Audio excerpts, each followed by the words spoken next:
Good afternoon students. Passive voice के इस translation के अंतर्गत हम लोग आज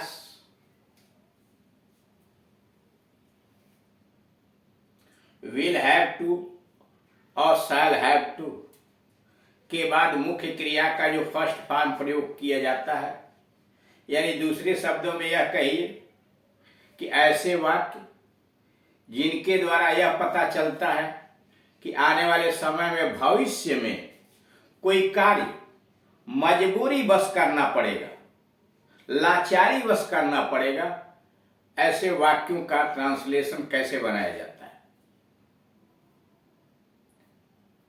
नोट नंबर 3, ऐसे वाक्य जिनसे यह बोध होता है कि भविष्य में कोई कार्य लाचारी बस, मजबूरी बस करना पड़ेगा।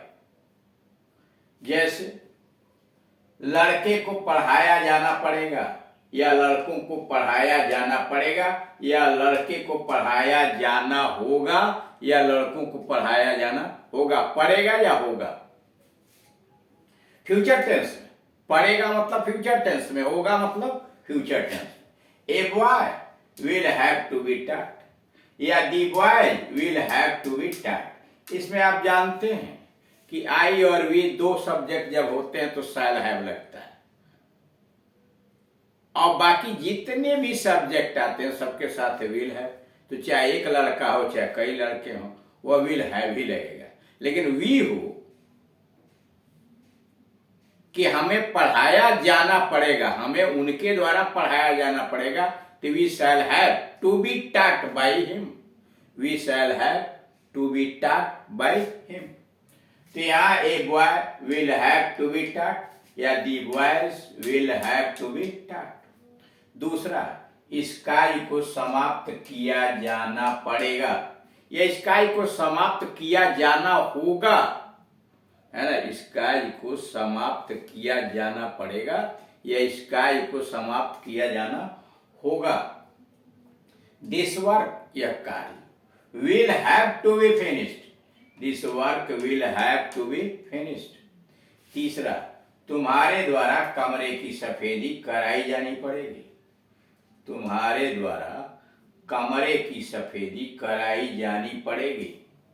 The room will have to be whitewashed by you, the room will have to be whitewashed by you. Number 4, इन पेड़ों को कटवाया जाना पड़ेगा, या इन पेड़ों को कटवाया जाना होगा। इन पेड़ों को कटवाया जाना पड़ेगा या कटवाया जाना होगा। These trees will have to be cut, these trees will have to be cut। सड़कें मरम्मत कराई जानी पड़ेगी। Roads will have to be repaired, roads will have to be repaired।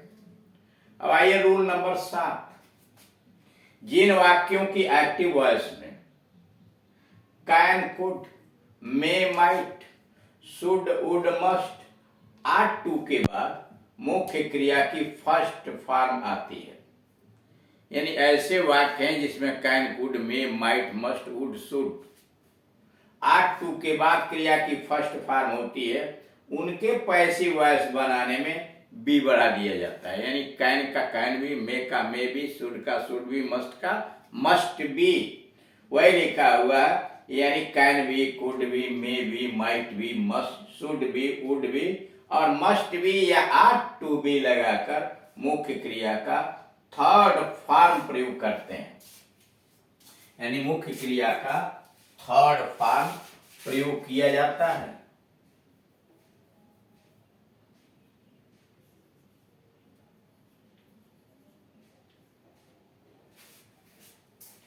मुख्य क्रिया का थर्ड फॉर्म लगाया जाता है, यानी ऐसा कोई वाक्य है जिसमें can, could, may, might, must, should, would, ought to आया हुआ है और उसके बाद क्रिया का फर्स्ट फॉर्म, जैसे he can read Urdu, he can read Urdu, he may help me, ऐसे करके। तो उनको कहा कि पैसिव वॉइस जब बनाइए तो बी बढ़ा दीजिए सहायक क्रिया के साथ। कैन है तो कैन बी, मे है तो मे बी, माइट है तो माइट बी, कुड है तो कुड बी, मस्ट है तो मस्ट बी लगा करके और क्रिया का थर्ड फॉर्म प्रयोग कीजिए। जैसे एक्टिव में उसे मेरी सहायता करनी चाहिए, उसे मेरी सहायता करनी चाहिए। He should help me, he should help me. अब पैसिव वॉइस में बदल दिया गया है, उसके द्वारा मेरी सहायता की जानी चाहिए। हिंदी में पैसिव वॉइस बनाया गया है, तो उसके द्वारा मेरी सहायता की जानी चाहिए। तो I should be helped by him, I should be helped by him.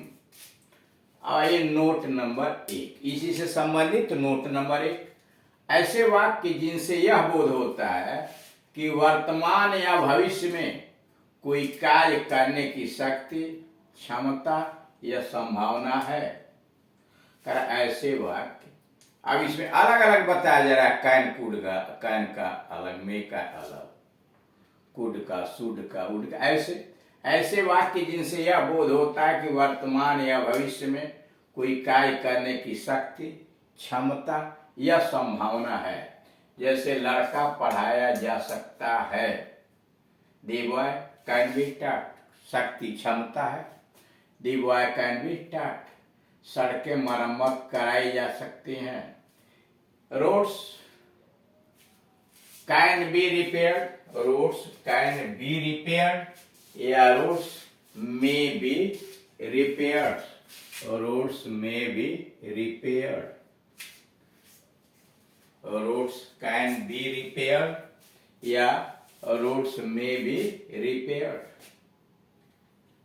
तीसरा, पत्र टंकित किया जा सकता है, पत्र टंकित किया जा सकता है। A letter can be typed, a letter can be typed अथवा a letter may be typed.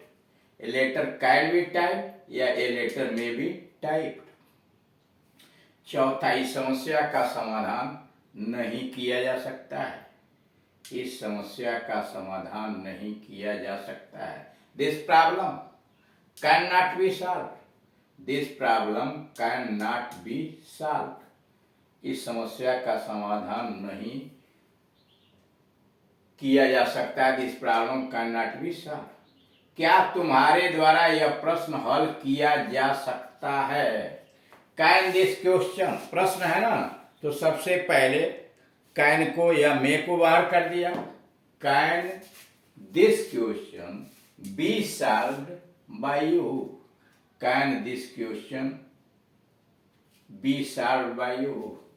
Number 6, उसके द्वारा तुम्हारी सहायता क्यों नहीं हो सकती है, उसके द्वारा तुम्हारी सहायता क्यों नहीं हो सकती है।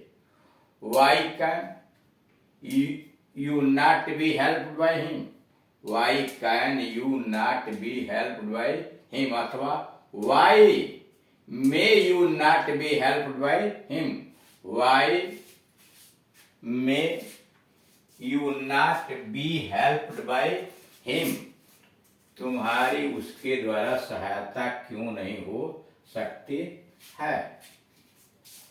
और लास्ट है, यानी यहां सबसे पहले क्वेश्चन वर्ड रखा, तब कैन या मे में सहायक क्रिया रखा, फिर यू और तब निगेटिव का नॉट बी लगाया और क्रिया का थर्ड फॉर्म लगाने के बाद ऑब्जेक्टिव केस के अंतर्गत सब्जेक्ट रखा।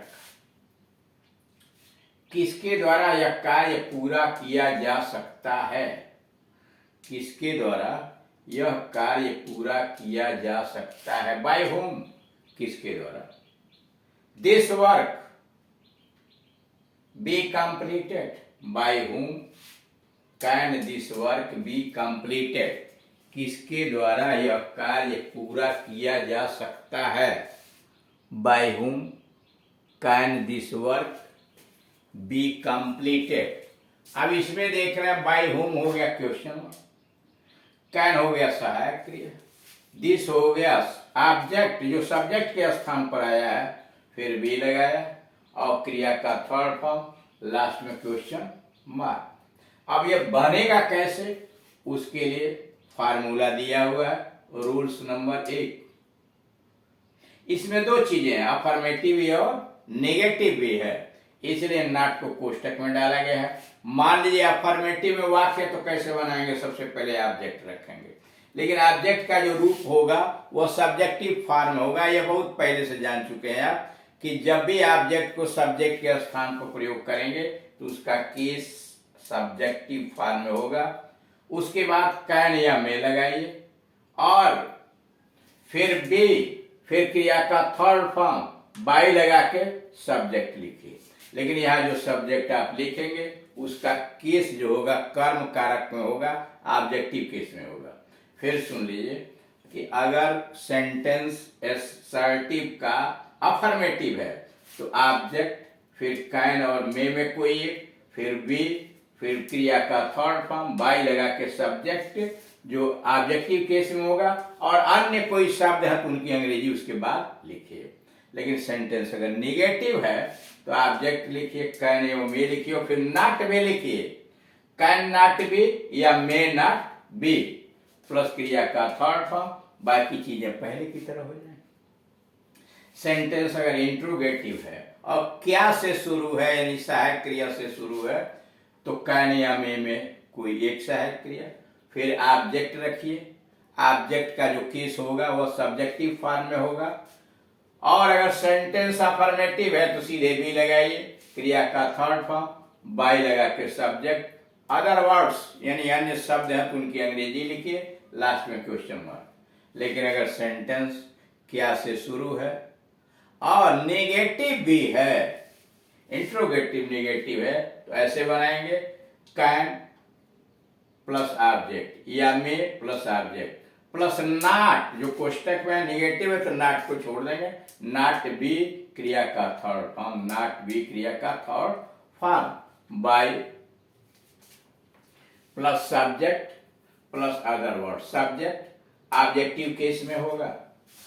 तीसरा है अगर ऐसा कोई पैसिव वॉइस में वाक्य आया हुआ है जो क्वेश्चन वर्ड से बना हुआ है, यानी इसमें प्रश्न सूचक शब्द बीच में आया हुआ है, तो ऐसे वाक्य भी दो तरह के होंगे, एक निगेटिव के अफर्मेटिव। तो सबसे पहले क्वेश्चन वर्ड रखिए, कैन और में एक सहायक क्रिया, फिर ऑब्जेक्ट, और नॉट है तो रखिए, नहीं है तो कोई बात नहीं, सीधे plus be plus verb third form, और सब्जेक्ट जो आएगा ऑब्जेक्टिव केस में होगा, और अदर वर्ड्स लगा के क्वेश्चन मार्क, यानी क्वेश्चन वर्ड कैन और में से कोई एक, object be third form, subject और अदर वर्ड्स। लेकिन अगर क्वेश्चन वर्ड निगेटिव वाला वाक्य में है तो क्वेश्चन वर्ड रखिए, कैन और में सहायक क्रिया लगाइए, ऑब्जेक्ट रखिए सब्जेक्टिव फॉर्म में, तब नॉट भी रखिए और बी भी रखिए,